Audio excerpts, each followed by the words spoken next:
The Chelsea Hotel in the heart of Manhattan is famous as the one-time home of legends like Bob Dylan, Stanley Kubrick, and Andy Warhol, and they have this man to thank for it. As part owner and manager for half a century, Stanley Bard put artists at the top of the guest list, often with a break on rent.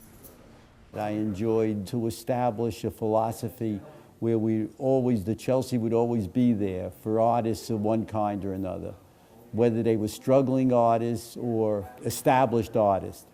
I can never remember the Chelsea not having action. There was always a happy excitement.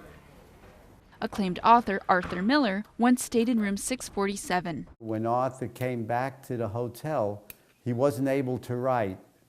And all of a sudden, the atmosphere of the Chelsea opened up his mind and he started writing almost immediately. Miller's likeness remains in the room, and relics left from different illustrious guests cover the walls, even the ceiling. But these days, far fewer artists live at the Chelsea Hotel. They've been replaced by tourists. Stanley Bard is no longer at the reception desk, and the occasional free room for an artist are disappearing with him. You know, things has changed, the economy has changed, the world has changed. So to operate it to certain parameters, what was done decades ago when Stanley was here, it's difficult to do that now. Now the hotel is up for sale for no less than $100 million. The last 80 permanent residents are worried, but not surprised. They're trying to evict everybody. They did have hopes to turn the place into a boutique hotel, you know, charging $450 or $500 a night. That's what they've said all along.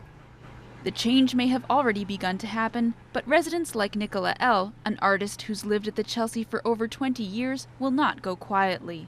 Housing laws protecting renters are strict, and some have pledged not to return their keys so they can remain residents at their beloved landmark.